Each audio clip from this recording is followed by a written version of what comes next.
Welcome back to the Splash Talks podcast. I'm your host, Sammy. It's just another episode. And on today's episode, we're going to talk about why men and women no longer need each other. Back in the day, men wanted families and needed women to do so. These days, a lot of men are exiting the dating market, having plenty of kids out of wedlock, or seeing no reason to settle down.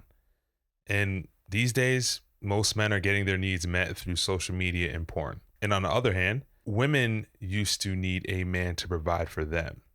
Now women are making much more money than ever, and they are financially outperforming men in certain areas. It used to go, I need a woman for a family, so if you can have kids, then let's get together.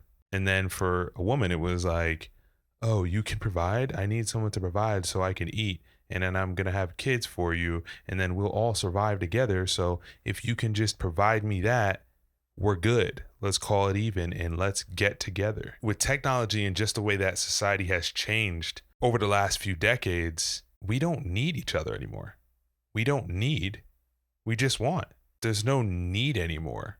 Due to technology, we're all so independent. We just don't need each other. Like, we literally can just go to the internet and get whatever we need shipped to us. Now in the dating market, we have to appeal to each other's taste. That means that whatever the opposite sex is asking for, we got to provide that in order to get them. We have to appeal to what the opposite sex needs or what the opposite sex wants.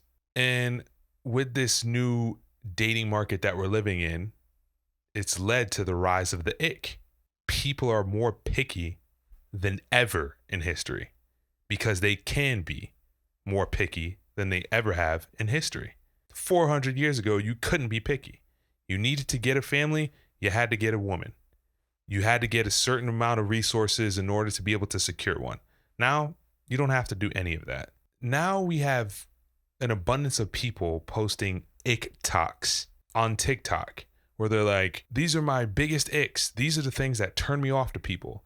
And if you don't know icks are mostly irrational turnoffs. Certain things that the opposite sex does that makes you so turned off you wouldn't want to talk to them anymore. We used to call them turnoffs. That's it. Just turnoffs. Now they're called icks. Turnoffs used to be widely accepted ways of behaving that we all agreed were not good and they should be turnoffs. On the other hand, icks are irrational. Like, if you actually listen to people say their icks, the things that turn them off, these are like normal things. These aren't like, oh, having bad breath. We all agree that's not something we want. If somebody has bad breath, we can all agree that that is a turnoff. Nobody's liking to smell bad breath.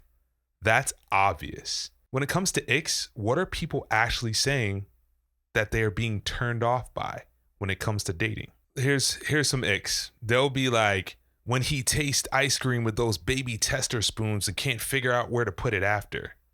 Wow. A person tasting ice cream and they can't figure out where to put the baby spoon. That's a turnoff. Meaning, like, get him out of here. Like, wow. They'll say, chasing a ping pong is just never okay. So you're telling me if someone's playing ping pong that they're not supposed to go after the ball? Think about that. If we are still hunter-gatherers, they wouldn't be saying that. It'd be life or death. No one would be like, the way he was running away from that cheetah, like, it turned me off. Like, guys, like, these are just normal things.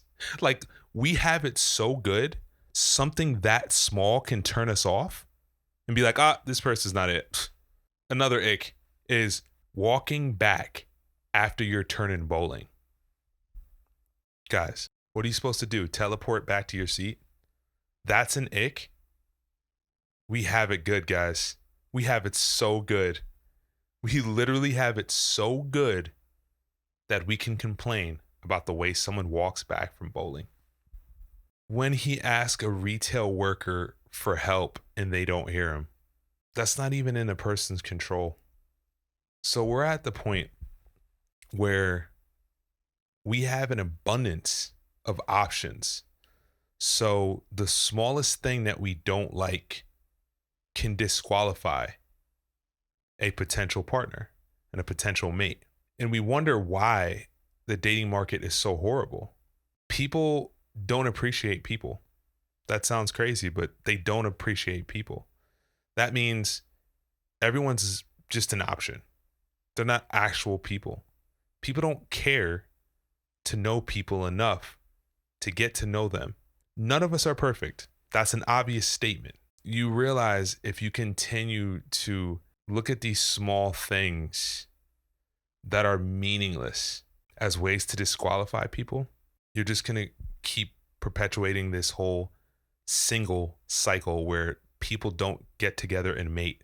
The leash that you have people on is so small where it's like, oh, he was wearing a cape. Oh, he said this weird thing. Oh, he put his hand on this and it was such a turnoff. He dropped a penny and had to run after the penny. And it was like, oh, it's such a turnoff. I can't believe that. Yeah, I was done. I couldn't look at him the same. That's wild. No, imagine this. Imagine these little things turn you off and make you not want to date someone. These meaningless things. Imagine when you come across somebody and you're in an actual relationship. What's going to happen when real things come up? Like life happens. These little things, they're not going to matter. Not one bit. They're not going to matter at all. In this era where we don't give each other grace. Everyone's a number, everyone's an option, and we're looking at the little smallest thing for you to do to mess up so we can go ghost. In this day and time, it's probably the hardest time to be a single person ever if you want to actually get in a relationship. These icks are mainly meaningless things. Like here's one. Imagine him waiting for his phone to charge after it dies and he's just sitting there with nothing to do.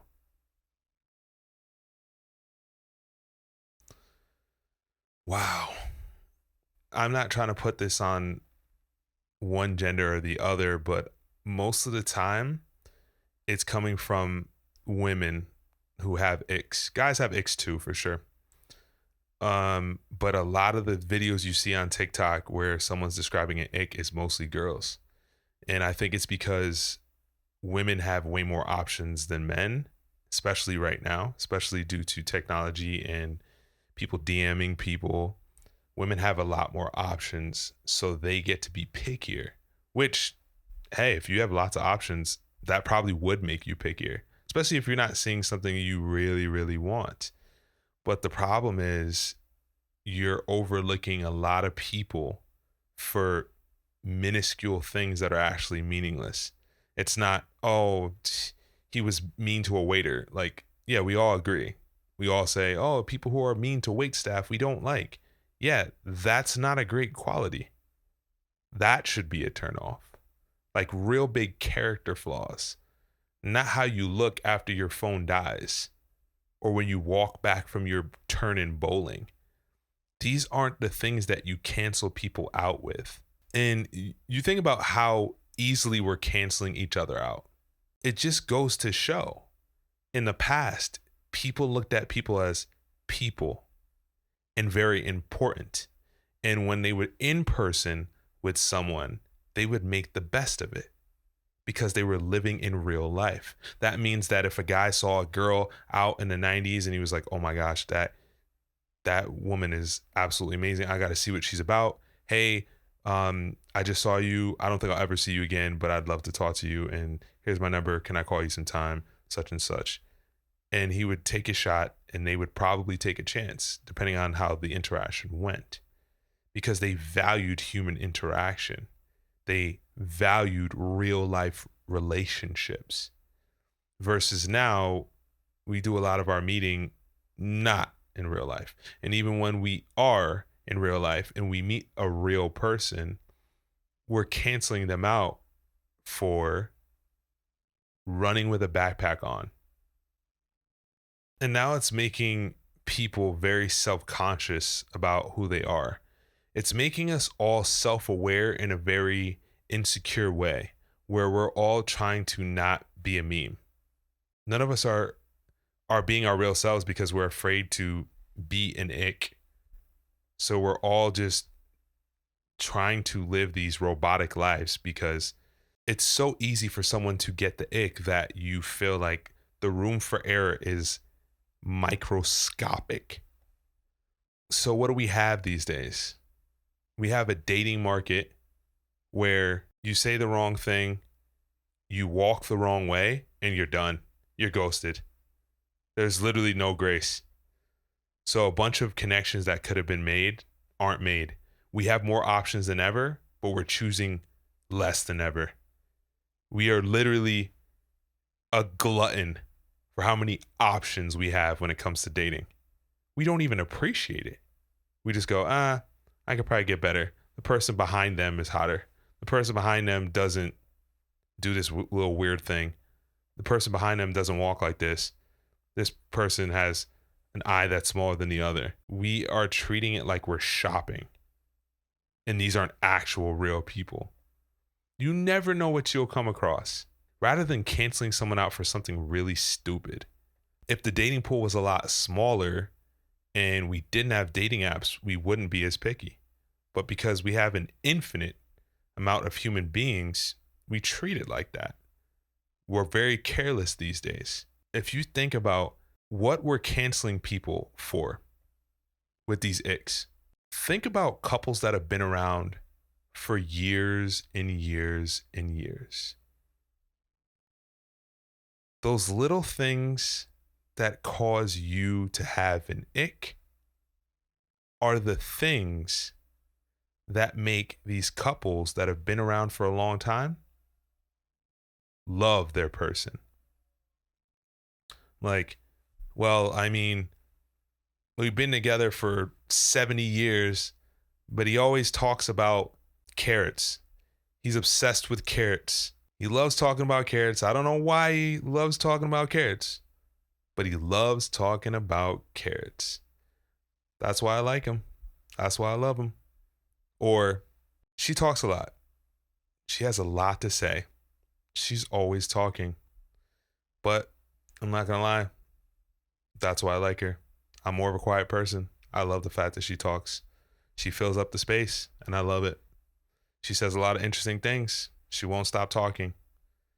Now think about this. Other people are like, oh, she talks too much. I got the ick. Oh, he talks about carrots. He just won't shut up about carrots. It gave me the ick. At the end of the day, if you're canceling someone for something so minuscule, you actually are not attracted to them and you don't like them. When you do like them, the things that would give you the ick make you like that person more. You need to change. You need to reassess what it is you are looking for in a human being. And are these icks something that are important? Some people say it's not serious, but it's serious enough for them to joke about it on the internet. If it wasn't important, you wouldn't say it at all. I think it's actually pretty serious. I think it's just showing us we have an overabundance of options and we are treating it as such. We are going through all of our options rather than looking at everyone and giving each person a chance as they deserve. I think it's better to say, I'm just not attracted, rather than, oh, they opened the door too slow. It gave me the ick. Like I had to cut it off. Like, no, you actually just weren't attracted. And you are not willing to admit that. So you're looking for the quickest thing to disqualify them because you ain't really into them. Why didn't it work out with this person? Oh, he chewed too loud. It was just, couldn't do it. Did you ever think you could let that person know? Like, hey, you chewed too loud. Oh, I'm sorry about that. All right, cool. Problem over. Wasn't important. That problem was not a big deal, but you just canceled the person out just for that. These icks have got this new generation in a stranglehold. One thing that I think, I'm going to make a prediction. This era of icks is going to come back to haunt a lot of people. I think that a lot of people will look back on the things that they said gave them the ick and go, wow, what was I thinking?